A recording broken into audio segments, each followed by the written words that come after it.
Hey everyone, and welcome back to my channel. So in this video I'm going to be talking to you guys about my labor and delivery experience and kind of also what to expect in Ontario, or kind of like what happened to me in Ontario. I did these throughout my pregnancies, what to expect in your first trimester, second and third when living in Ontario, and kind of just like explaining my experience. But in today's video I'm going to be sharing with you guys my labor and delivery story, which is so crazy to think that I can finally share this video with you guys because I've had her. She's actually in my arms right now. I don't even know if you can see her. I tried to do my best to cut her out. I did show her in my Meet Elizadonna video, which is her name, but we don't plan on sharing with her on YouTube. You might see her on Instagram here and there in my stories, or not necessarily stories, but like on my posts and stuff like that. But like overall on social media, you won't see a lot of her, just for our own reasons and things like that. But I still want to share with you guys kind of my experience and what I went through, and kind of take with you guys step by step. This might be a two-part series depending on how long it is, but I'm going to try and make it to the point and nothing like too long. So yeah, let's get started. Alrighty, so I knew that I was going to be getting induced probably about a month before my due date. It was something that my OB wanted to happen just because I was considered a high-risk pregnancy with my gestational diabetes, and they didn't want, whoops, I didn't put my phone outside. They didn't want me going over my due date. One minute. They didn't want me going over my due date just because something that usually happens with the kids whose parents have gestational diabetes, they usually come out bigger. So with the help of insulin and monitoring your diet, that helps with their size, just because of the sugar that you're intaking when you have diabetes.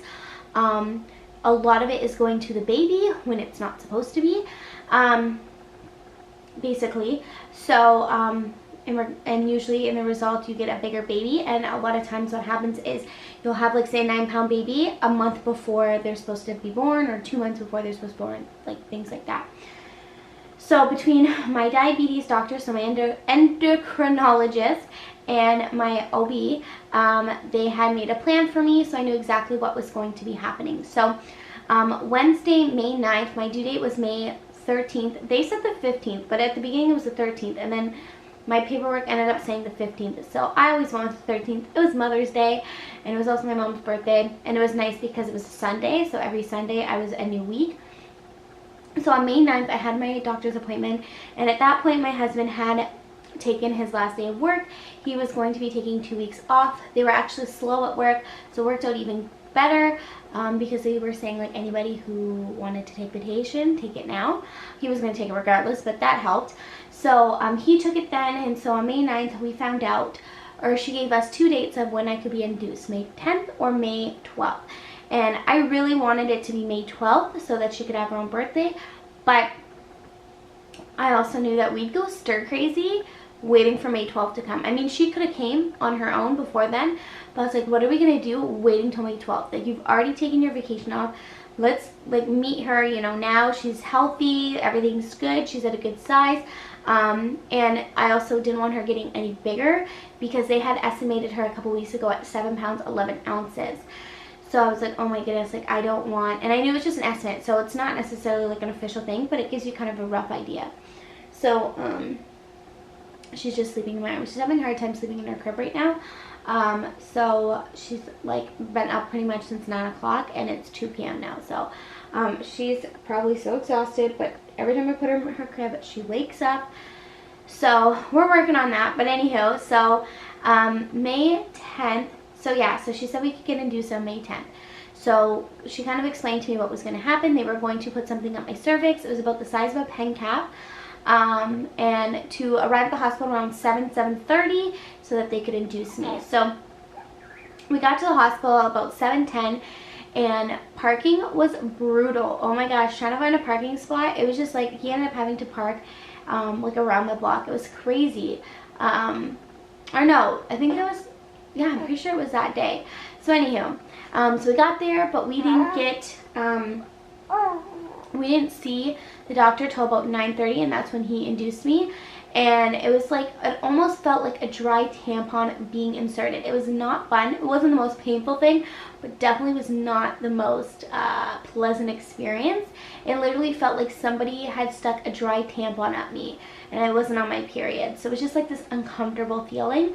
And so they advised us to come back in 12 hours if nothing had happened. Obviously, if something happened, to come back before then, but if not, if nothing, no contractions, my water didn't break, nothing like that, then to come back in 12 hours. So we went back at 10 o'clock. We were too excited. Like, we wanted to know what the next step was. Like, we weren't going to wait till 10:30. So we got there for 10.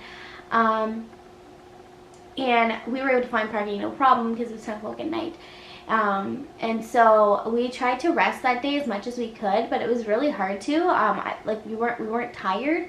But we did try to rest as much as we could because we were getting there at late. So the amount of babies that were being born in that 24 hours, they said, were 19. There was 19 babies born in the past 24 hours.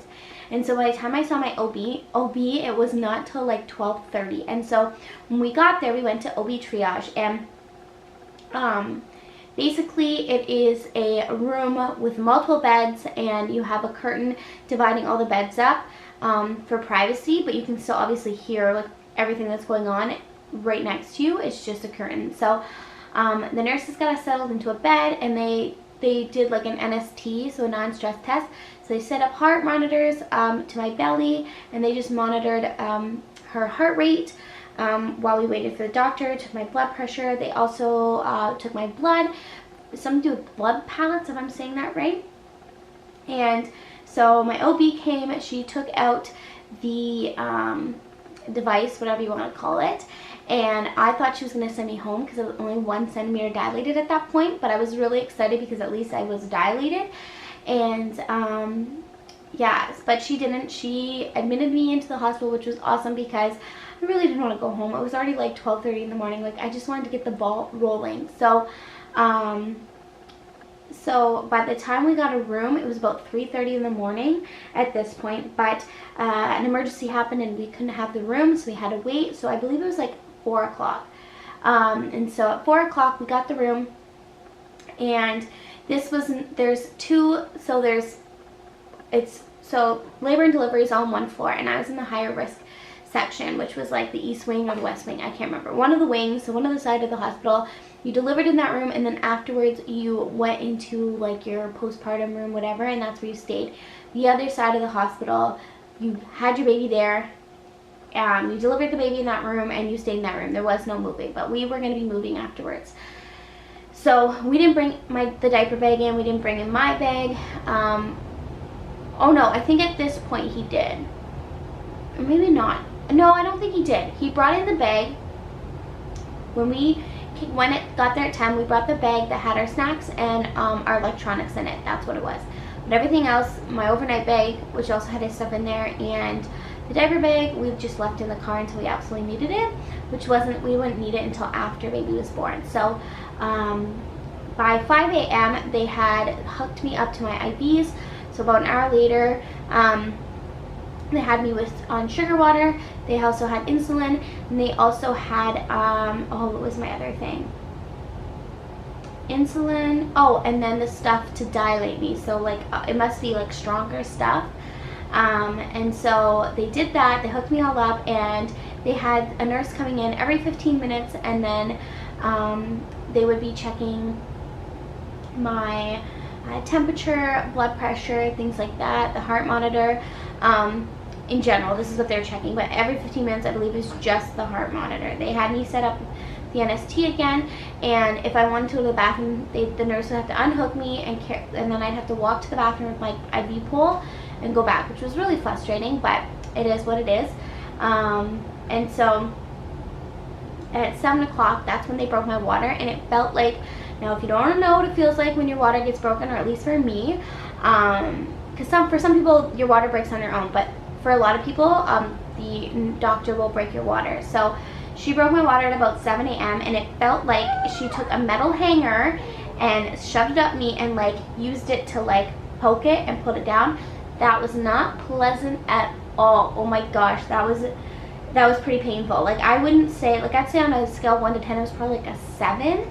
Like, it was up there, but it wasn't like, it can't really label this the most painful thing I've ever experienced, but it was pretty bad. So and we just had me and my husband at the hospital at this point. My parents weren't there, his parents weren't there. I just wanted it to be the two of us, and he agreed. Like, I just feel like I'd feel overwhelmed, and I just didn't want people sitting in the waiting room late at night when we'd have no idea what was going on or how long it was going to take. So at 7 o'clock, that's when she broke my water, and pretty much immediately that's when I started feeling contractions. And when they checked my cervix, which was not fun, if you ever had your cervix checked, they like shove their fingers up there, and it's uncomfortable. Like, I wouldn't say it's a sharp pain, but it's like, feels like someone's jabbing with your fingers. So it was not fun. And then eventually I was 2 centimeters dilated, and they said the anesthesiologist was in my area if I wanted to get my epidural, because I did tell him I did want that. So I said yes, because at that point it was like a 4. It was like a 4 or a 6, my contractions. Like, I couldn't, they were pretty bad, but they weren't, like, I didn't know if I should label them a 6 or a 4, but it was like around that. So they came and he was already in the area, and I was like, you know what, why put it off? Like, sure, go ahead. And immediately after, they gave me the epidural, so it felt like somebody was pushing on my spine really hard. It didn't even, like, you know, they tell you it's just like a pinch, but that's what bothered me. Like, it felt like somebody was like, not necessarily shoving the needle in my spine, but just somebody was pushing on it really hard. And so they had, I can't remember why, but they had my husband leave the room, and they had me sit over the bed while a nurse held my pillows, like held pillows for my face just to like squeeze onto, which was nice. And you know, you hear all these stories, like, they tell you not to move. If you move, you might be paralyzed, you know, I don't know, just crazy things like that. That's what people have told me. But the doctor was really nice. He never, like, did any of that. And so my husband came back in, and not immediately, and then they stuck the catheter in. And also, side note, when they break your water, all they do is stick, like, towels underneath you. And then they just like replace them when they need it, and they stick a catheter in, which was awesome, because then I didn't have to go to the bathroom, because honestly I didn't know that I was going to the bathroom. And during my pregnancy, I think it had to do with the diabetes, but maybe it's just coincidence, I drank water all the time, and so it was hard because all I could have was like ice cold water and ice chips, and I would have to go to the bathroom all the time. But this way with the catheter, I didn't have to worry about that. And they also had somebody coming in every 2 hours to check my blood sugar, which the levels were fine. I never had to have insulin, which was good. So yeah, so they broke my water, gave me the epidural, and I would try to sleep as much as I could, and I did a pretty good job. My husband did too. It just sucks because every half an hour they checked my blood pressure, and it went automatic. They just kept it on my arm, and so that would wake me up because it would start to go. But you know, that was the sucky part, was every half an hour I would pretty much wake up, but at least I was getting some sleep. So it was kind of nice. Like, hours would pass, and they'd say, okay, now you're 4 centimeters later, and then hours would pass again, and I was 6 centimeters dilated, and this was like great. I couldn't feel anything. And the lights were off. There was like a little bit of a light on, but we didn't want the room to be bright, and we had no windows, so it was just crazy. Like, the day was just passing us by, and we were like stuck in this room. I had no idea what was going on outside of that room. And yeah, so and then like that was pretty much my whole day. It was just like waking up, going back to sleep, and then around 10 o'clock, so at this point I'd been at the hospital for 24 hours. They had told me that I'd spiked a fever, which I don't know when they checked my fever. I had to have been sleeping when they checked it, and that they were going to give me some Tylenol to bring my fever down. So oh, and then throughout the process, my symptoms for the epidural, because I did have some symptoms, were shakiness, and I did get some nausea, which they did say was normal. So they just gave me a cold cloth, and we kind of turned the AC up a little bit to cool down the room, and that helped. But at this point, they had given me some Tylenol because I had a little bit of fever, and I feel like I'm saying a lot. They gave me the Tylenol, and immediately I threw it all up. My husband was there to, like, with the bucket, because I was feeling nauseous that day anyways. So it was nice I had the bucket, but I ended up having, like, I ended up getting, obviously, puke all over my nightgown, and, like, most of it in the bucket, but like I said, I was just a mess. So we changed me, and I was really shaky at this point, and so they ended up having to, give me, I'm going to say the word wrong. It's not depository. I'm going to put the word somewhere on the screen because I know I'm saying it wrong, but they gave me that. So Google what that is and you will find out. And the baby's heart rate was also going up, and I had been stuck at 6 centimeters for a really long time. So they brought in a doctor, not my OB, because it was on her like she wasn't working, but she was really, really nice, and she just basically said, like, you know, the best option for you and baby right now is for a C-section. So I call it emergency C-section because it wasn't planned, but it sounds crazy when you say emergency C-section, like, oh my gosh. Nobody was stressed, nothing like that. So at that point I was like, yeah, like, go ahead, like, I want to be done with this. As much as as much as the epidural was beautiful and I didn't feel a thing, not a contraction afterwards, I would just wake up and they would tell me I was like dilated even more, and I was like, oh my gosh, like, this is amazing. So there was somebody who was supposed to have a C-section before me, but because mine was more of an emergency, they pushed hers back and I went first. So they took everything out. They unplugged me pretty much, I guess you could say, and immediately I started feeling contractions. This was really weird because you would think that it would slowly wear off. It was like immediately they took it out and I was feeling it. But it didn't feel worse than what I was feeling it before, like a 4 or 6. Like, it wasn't like a 10 or anything like that, but I could really feel it. So that was unfortunate, but I don't remember it lasting very long. Like, I remember being in the operating room in no time. Like, I don't know, everything was just kind of like a blur after that. And so 11:45 I went to the operating room and they put me on this table. They had me, like, they switched me over, and I had just puked, mind you, I just puked like before this, and they're operating on my stomach, and I was shaking from the epidural, so that was fun. So my husband held my hand. They waited, like, they didn't let him in right away, and I just felt like it was taking forever. So I was like, where's my husband? Because, like, I knew he was going to be coming in, but I was like, okay, but when? Like, where is he at least? Like, I don't know where he is. So they explained everything to me, and they had him all gear up because he has to wear, like, a gown, and he had to cover shoes and everything. Like, he was head to toe in stuff, just like a cap for his hair, and he had a gown on, like I said, and shoe coverings and all this stuff. And so they told me that the procedure would take about 10 minutes and then 35 minutes to sew me back up. So so they delivered her. I heard her cry.